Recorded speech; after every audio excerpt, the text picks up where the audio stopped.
Hello student, तो आप सभी कैसे हैं।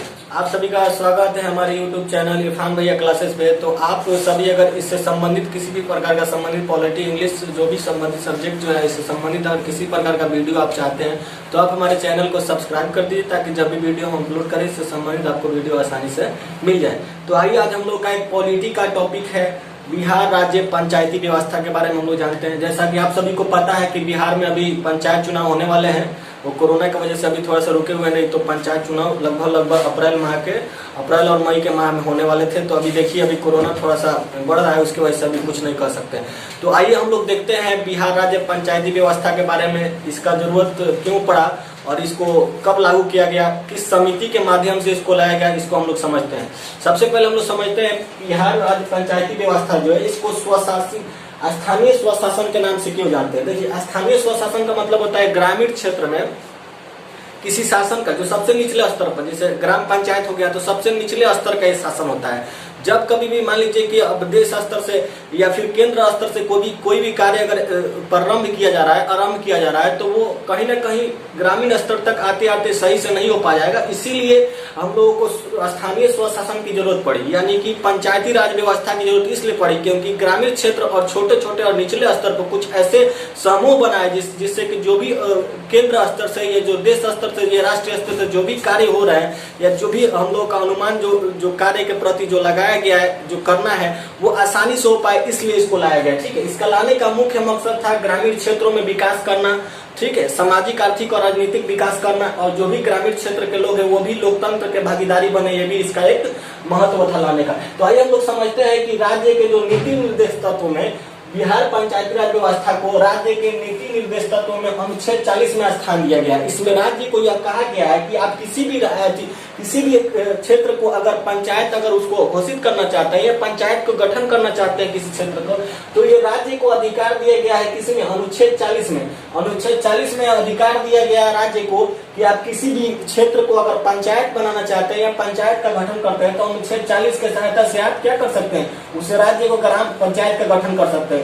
इसके साथ ही साथ राज्य को यह भी कहा गया है कि आप किसी भी पंचायत को सक्षम और विकासशील बनाने के लिए जो भी कदम उठाना चाहते हैं तो आप उठा सकते हैं। इसमें अनुच्छेद 40 में इसको दिया गया है। राज्य के नीति निर्देशक तत्व अनुच्छेद 40 में बताया गया है राज्य को कि आप किसी भी क्षेत्र को ग्राम पंचायत घोषित कर सकते हैं, किसके, उसके आबादी के अनुसार। अगर किसी क्षेत्र को ग्राम पंचायत घोषित करना है, उसको ग्राम पंचायत का उसका गठन करना है तो उसमें कम से कम उस क्षेत्र की आबादी 7000 होनी चाहिए, तब वो पंचायत क्या बन सकता है, ग्राम पंचायत एक बन सकता है। और ग्राम पंचायत में 15 से 16 वार्ड होते हैं। आपको पता है ग्राम पंचायत का प्रधान जो होता है मुखिया होता है और उसके सहायता के लिए एक उप मुखिया का पद सृजित किया जाता है। आप लोगों को पता ही, साथ ही साथ पंचायत में एक पंचायत सेवक भी होता है जो सरकार के द्वारा नियुक्त किया जाता है, उसको हम लोग सचिव के नाम से जानते हैं। ठीक है, आप लोग के पंचायत में भी होगा, मुखिया होंगे जो प्रधान होंगे आपके पंचायत के, और उसके साथ साथ उनके सहायता के लिए उनके सहायक के रूप में एक उप मुखिया का भी पद होगा जो पंचायत में, जो कभी कभी परिस्थिति ऐसा आ गया जब जरूरत पड़े तो उस सहायता के लिए, जैसे देखे होंगे ना बिहार का, जैसे देख लीजिए मुख्यमंत्री उप मुख्यमंत्री है, तो मुख्यमंत्री जो है हम लोग का जो पूरे बिहार का समझिए कि एक तरीके से किसी भी चीज को विकास करना है या किसी भी तरह का कार्य करना है तो उसके लिए, साथ ही साथ उप मुख्यमंत्री भी है। उसी तरह पंचायत में भी मुखिया और उप मुखिया का पद होता है। तो प्रधान था आपका मुखिया और साथ साथ उप मुखिया का पद इसलिए दे दिया जाता है कि जब कभी भी सहायक के रूप में वो कार्य करेंगे। साथ ही साथ उस पंचायत में क्या होता है, कम से कम 15 से 16 वार्ड होते हैं और उस क्षेत्र की आबादी 7000 होनी चाहिए। तो ये राज्य को अधिकार दिया गया है अनुच्छेद 40 में राज्य के नीति निर्देश तत्व में कि आप किसी क्षेत्र को ग्राम पंचायत का गठन कर सकते हैं, यह आपका अधिकार है, अनुच्छेद 40 में दिया गया है। ठीक है, अब देखिए राष्ट्रीय स्तर पर जो है ना ग्राम पंचायत की शुरुआत एक समिति के द्वारा की गई जिसे बलवंत राय मेहता समिति कहा जाता है। बलवंत राय मेहता समिति ने 2 अक्टूबर 1959 को राजस्थान के नौगौर जिले से इसकी शुरुआत की। जो हमारे भारत के प्रथम प्रधानमंत्री थे पंडित जवाहरलाल नेहरू, उन्होंने सबसे पहले जो ग्राम पंचायत की शुरुआत कहाँ से की थी, राजस्थान के नागौर जिले से। तो क्वेश्चन पूछेगा कि ग्राम पंचायत की सबसे पहले शुरुआत कहाँ हुई, तो राजस्थान में। किस जिले से, तो नागौर जिले से। किसने किया, तो पंडित जवाहरलाल नेहरू। किस समिति के द्वारा किया गया, तो बलवंत राय मेहता समिति। ठीक है, कब किया गया, तो 2 अक्टूबर 1959 को। ठीक है, अब बलवंत राय मेहता समिति ने त्रिस्तरीय ढांचा का सुझाव दिया। 3 स्तर का जो सुझाव दिया इस पंचायती राज व्यवस्था में। तो पहला जो दिया वो ग्राम स्तर पर बोला कि ग्राम पंचायत बना दीजिए। बलवंत राय मेहता समिति था, वो बताया कि ग्राम स्तर पर ग्राम पंचायत बना दीजिए और प्रखंड स्तर यानी कि ब्लॉक लेवल पर पंचायत समिति या क्षेत्रीय समिति बना दीजिए, ठीक है। और जिला स्तर पर क्या है, जिला परिषद बना दीजिए, ठीक है।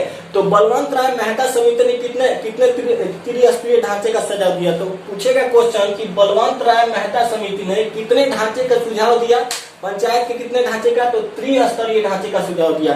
फर्स्ट में जो हम लोग का प्रथम में दिया ग्राम स्तर पर ग्राम पंचायत का सुझाव दिया, प्रखंड स्तर यानी ब्लॉक लेवल पर जिसको अंचल बोला जाता है पंचायत समिति या क्षेत्रीय समिति का दिया, और जिला स्तर पर जिला परिषद को दिया, ठीक है। ये तो हम लोग का हो गया। बलवंत राय मेहता समिति पहले पूरे देश में नहीं लागू किया गया, पहले एक जगह लागू किया गया और लागू करके देखा गया कि इसका परिणाम क्या होता है। देखिए, इसका मुख्य मकसद था ना कि ग्रामीण क्षेत्रों में विकास करना था, कि जो ग्रामीण क्षेत्र है उसको विकास करना, आर्थिक और सामाजिक क्षेत्र में आगे लाना, और वहाँ के जो ग्रामीण लोग हैं और ग्रामीण जो है वो ग्रामीण जो है लोकतंत्र में भागीदारी बने, वो भी आके क्या करे, लोकतंत्र का भागीदारी बने। इसलिए वहाँ पे उसको शुरुआत किया गया ताकि उस क्षेत्र का विकास हो सके। तो पूरे देश में लाया गया 1991 में 73वां संविधान संशोधन विधेयक संसद में लाया गया, ठीक है। 1991 में 73वां संविधान संशोधन विधेयक माने कानून लाया गया संसद में, और लाने के बाद 22 से 23 दिसंबर के बीच 1992 को लोकसभा और राज्यसभा से पारित कर दिया गया, ठीक है। तो 1991 में 73वां संविधान संशोधन द्वारा विधेयक संसद में लाया गया, और संसद में लाने के बाद उसके बाद से 22 से 23 दिसंबर को 1992 को लोकसभा और राज्यसभा से पारित कर दिया गया, ठीक है। अब पारित किया गया तब इसमें कुछ दिया गया उसका, जब ये पंचायती राज व्यवस्था बना तो उसमें कुछ नियम कानून दिए गए कि अगर आप किसी गांव को उसको ग्राम पंचायत अगर उसका गठन करना चाहते हैं या बनाना चाहते हैं तो क्या क्या उसमें होनी चाहिए।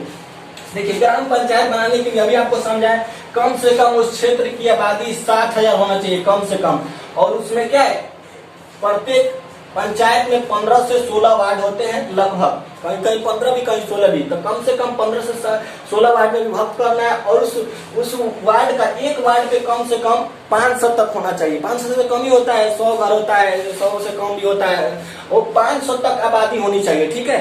100 घर क्या, 100 घर से कम ही होता है, 100-200 के आसपास में, 300 के आसपास में एक वार्ड हम लोग के यहाँ होते हैं। तो ऐसे एक वार्ड में 500 की आबादी होनी चाहिए, और पूरे पंचायत में 15 से 16 वार्ड होने चाहिए। ये उस वक्त दिया गया जब पंचायती राज व्यवस्था को लाया गया।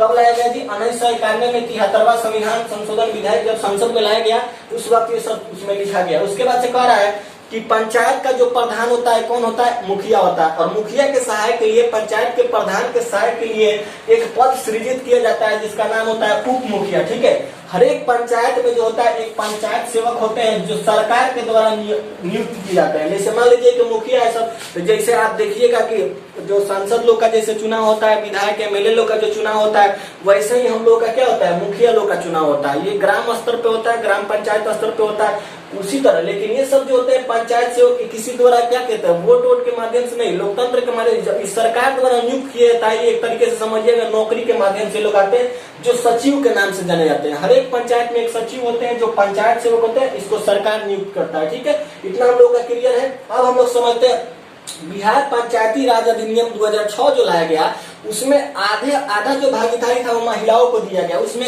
50% का जो आरक्षण दिया गया, आरक्षण इसमें ये दिया गया कि उसमें अगर मान लीजिए कि अगर 20 सीट है, एक बात बोला है, चाहे 15 सीट है, चाहे 10 सीट है या 5 सीट, तो उसमें 50% आपको क्या कर देना है, महिलाओं को आरक्षण दे देना है उसमें।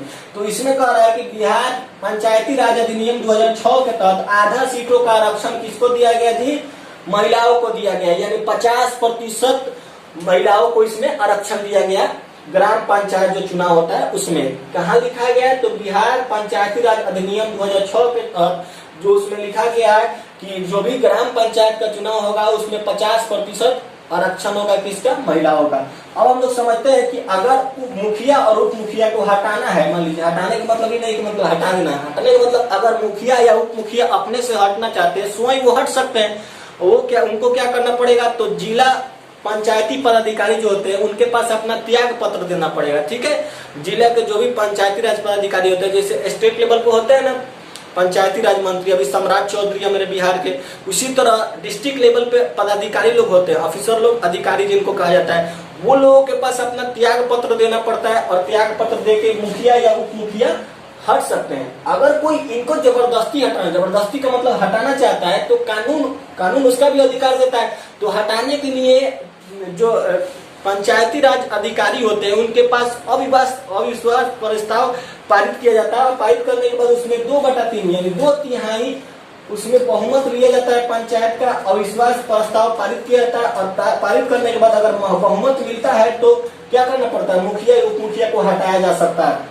जैसे संसद में देखते हैं ना महाभियोग लगता है राष्ट्रपति पर, उसी तरह इसमें भी क्या होता है, मुखिया उप मुखिया को हटाने के लिए अविश्वास प्रस्ताव पारित किया जाता है। इसमें टोटल जैसे मान लीजिए कि आपके पंचायत का जो है सदस्य कितना है, 15 मान के चलते हैं। अब 15 में मान लीजिए 2/3 कह रहा है तो यहाँ करेंगे 2/3 अब 15 तो यहाँ हो जाएगा 3 × 5 = 15 5 × 10 यानी 15 में से 10 लोग अगर कहेंगे कि मुखिया या उप मुखिया को हटाना है, वोट करेंगे बहुमत, तो मुखिया या उप मुखिया हट सकते हैं। ठीक है, और अपने से त्याग पत्र दे के भी हट सकते हैं। लेकिन कोई हटाना चाहता है तो उस पंचायत का जो सदस्य होंगे वो सदस्य लोग 2/3 वोटों से अविश्वास प्रस्ताव पारित करके और बहुमत मिलेगा तो बहुमत के साथ वो लोग क्या कर सकते हैं, हटा सकते हैं। ठीक है, अब हम लोग समझते हैं कि आखिर पंचायतों का कार्य क्या होता है। देखिए, पंचायत का सामान्य कार्य है कि वार्षिक योजना तैयार करना कि हमारे क्षेत्र में कौन कौन सा, जैसे मान लीजिए सड़क कहीं टूट गया है, नली कहीं टूट गया है, गली बनवाना है, किसी भी तरह का कार्य जो उस क्षेत्र के अंदर आते हो जो कि पंचायत स्तर से हो सकता है। ठीक है, तो वो चीज का कार्य करना। तो पंचायत का कार्य सर्वप्रथम ये होता है कि वार्षिक योजना या बजट तैयार करना है कि हमारा क्षेत्र जो है, मान लीजिए कि पंचायत हमारा जो है, उस पंचायत में कितने गांव आते हैं और गांव में कहाँ कहाँ कौन सी कमी है, कौन कौन सा योजना है, वर्ष भर में ये बनाना और उसका बजट बनाना कि कितना का हो सकता है, उसको पंचायती राज अधिकारी के माध्यम से स्टेट लेवल यानी कि राज्य स्तर पर भेजना। ठीक है, उसके बाद से कह रहा है प्राकृतिक विपदा में सहायता। जैसे मान लीजिए बाढ़ वगैरह आ गया तो उसमें अगर किसी का छत टूट गया, मकान टूट गया, सब किसी भी तरह का क्षति हो गया, जानवर उनवर सब मर गया, चाहे किसी भी तरह का क्षति हो गया प्राकृतिक विपदा से, तो उसमें सहायता देना पंचायत का कार्य होता है। ये तो हम लोग समझ लिए। अब इसके आगे हम लोग समझते हैं, तब इसके पहले तो हम लोग समझ लिया, फिर स्क्रीनशॉट ले लिए होंगे इसका। अब इसको हम लोग समझते हैं कि जो ग्राम पंचायत होता है उसके कितने अंग होते हैं। ठीक है, जैसे हम लोग बलवंत राय मेहता समिति के बारे में पढ़े कि त्रिस्तरीय ढांचा का सुझाव दिया था, जिसमें ग्राम स्तर पर ग्राम पंचायत और ब्लॉक स्तर यानी कि प्रखंड स्तर पर पंचायत समिति और जिला लेवल यानी कि जिला स्तर पे जिला परिषद का। अब हम लोग इसको समझते हैं कि ग्राम पंचायत के कितने अंग होते हैं। उससे पहले हम थोड़ा सा समझ लेते हैं ग्राम पंचायत की क्या क्या शक्तियां होती है, जैसे हमारे राज्य सरकार की क्या क्या शक्तियां होती है आपको पता है, वैसे ही हम लोग ग्राम पंचायत की क्या क्या शक्ति है। देखिए, ग्राम पंचायत में आने वाले जितने भी काम होते हैं उसमें किसी प्रकार का वाद विवाद होता है तो उसमें जो ग्राम पंचायत के अंतर्गत जो आते हैं ग्राम कचहरी, जिसके प्रभारी सरपंच होते हैं, उनको अधिकार है कि वो किसी प्रकार का उसमें जिस पंचायत में के वो प्रभारी हैं, सरपंच है, उनका दायित्व बनता है कि उसमें क्या करना, एक तरीके से समझौता करना उसमें। और किसी भी प्रकार का सार्वजनिक संपत्ति का अगर कोई उसको धारण कर लिया है तो उसको भी एक तरीके से सार्वजनिक संपत्ति उसे छीनना और पंचायत को उसको देना, ये उसका अधिकार है। जैसे मान लीजिए कि सरकारी रास्ता बना हुआ है, सड़क वड़क है, उस पर अगर कोई पकड़ के अपने घर और या कुछ बना लिया है तो उसमें ग्राम पंचायत के जो भी मुखिया होते हैं या फिर उसमें सरपंच जो होते हैं उनको ये अधिकार दिया गया है कि वो उसको ग्राम पंचायत में उसको ले या फिर उस सार्वजनिक संपत्ति से उसको हटाएं। जैसे सड़क वड़क पे आप देखे होंगे या फिर किसी का कुछ घर मकान वगैरह कुछ बनता है तो उसमें संपत्ति जो होता है सरकार का जमीन वगैरह होता है उसमें लोग थोड़ा सा आगे बना देता है, ऐसे कुछ कर देता है तो उसमें आप लोग देखेंगे तो उसमें पंचायत के जो भी मुखिया होते हैं उनका दायित्व होता है। अब हम लोग समझते हैं ग्राम पंचायत के कितने अंग होते हैं। देखिए, ग्राम पंचायत के देखिए ग्राम सभा, मुखिया, ग्राम रक्षा दल या दलपति या ग्राम कचहरी, यानी कि ग्राम पंचायत के मुख्यतः 4 अंग होते हैं, जिसमें पहला जो होता है ग्राम सभा जो मुख्य होता है, दूसरा होता है जो मुखिया, तीसरा जो होता है ग्राम रक्षा दल या दलपति या ग्राम कचहरी। ठीक है, चौथा ये हम लोग समझते हैं ग्राम सभा क्या होता है। देखिए, ग्राम सभा जो होता है ये पंचायत का व्यवस्थापिका सभा होता है। ठीक है, इसके अंतर्गत जो भी गांव के लोग होते हैं या पंचायत में रहने वाले जो भी लोग होते हैं जिनका उम्र जो होता है 18 वर्ष या 18 वर्ष से अधिक होता है, जिनको मताधिकार के रूप में वोट देने का अधिकार होता है, वो लोग इसके क्या होते हैं, मेंबर होते हैं, सदस्य होते हैं। किसके मेंबर होते हैं, ग्राम सभा के। यानी कि पंचायत में रहने वाले या उस क्षेत्र में रहने वाले जो पंचायत है वैसे लोग, पुरुष या स्त्री कोई भी हो सकता है, जिसका उम्र 18 वर्ष या उससे अधिक है, वो लोग ग्राम सभा के क्या होते हैं, मेंबर होते हैं, सदस्य होते हैं। और ग्राम सभा की जो बैठक होती है कम से कम 1 वर्ष में 4 बार ये बुलाना अनिवार्य है। ठीक है, ये मतलब कि किताब के अनुसार जो हम लोग का जो ढांचा बना हुआ है उसके अनुसार पंचायती राज व्यवस्था बना हुआ है, उसके अनुसार हम बता रहे हैं। क्या होता है नहीं होता है वो हम नहीं जानते हैं। वो हम लोग इसमें हम लोग सिर्फ समझेंगे बुक के माध्यम से जब ये लाया गया था तो क्या क्या चीजें इसमें लिखी गई थी। कम से कम एक वर्ष में 4 बार इसमें क्या है बैठक बुलाना है और इस बैठक की अध्यक्षता जो होता है वो मुखिया करते हैं, ठीक है। यानी ग्राम पंचायत के जो प्रधान होते हैं वो लोग इसकी अध्यक्षता करते हैं। तो व्यवस्थापिका सभा जो होता है किसको कहा जाता है, ग्राम सभा को कहा जाता है। ग्राम सभा में कौन कौन से सदस्य होते हैं, ग्राम पंचायत में रहने वाले वैसे लोग या वैसे पुरुष या स्त्री कोई भी हो सकता है जिसका उम्र 18 वर्ष या उससे अधिक होता है, वो लोग ग्राम सभा के सदस्य होते हैं, ठीक है। ग्राम सभा की अध्यक्षता होता है जो मुखिया करते हैं, जिनकी जो बैठक होती है कम से कम एक वर्ष में 4 बार बुलाना है। ये हम लोग समझे। मुखिया के बारे में आप लोगों को पता है, ये पंचायत के जो होते हैं प्रधान होते हैं। इसको आपने पंचायत के जो भी उस पंचायत के अंतर्गत जो भी गांव होते हैं, जैसे मान लीजिए कि पंचायत है और पंचायत में मान लीजिए कि 5 गांव आ रहा है, ठीक है। तो 5 गांव का इनको देखभाल करना है, ये मुखिया है। मुखिया जैसे हम लोग बिहार के मुख्यमंत्री हैं, वो पूरे बिहार को देखते हैं ना। और वो अलग अलग अपना डिपार्टमेंट दे दिए हैं, जैसे सिंचाई का अलग डिपार्टमेंट है, गन्ना का अलग डिपार्टमेंट, सबका अलग अलग डिपार्टमेंट। उसी तरह मुखिया जो है पंचायत के क्या होते हैं, वो मेन होते हैं, उनको सबको देखना है। और वो अलग अलग उसमें भी डिपार्टमेंट हुआ है, जैसे कि अब मान लीजिए कि समिति लोग का अलग है, बीडीसी जो होता है, उसके बाद से ग्राम कचहरी का अपना अलग दे दिएगा, लेकिन सबको देखता कौन है, मुखिया।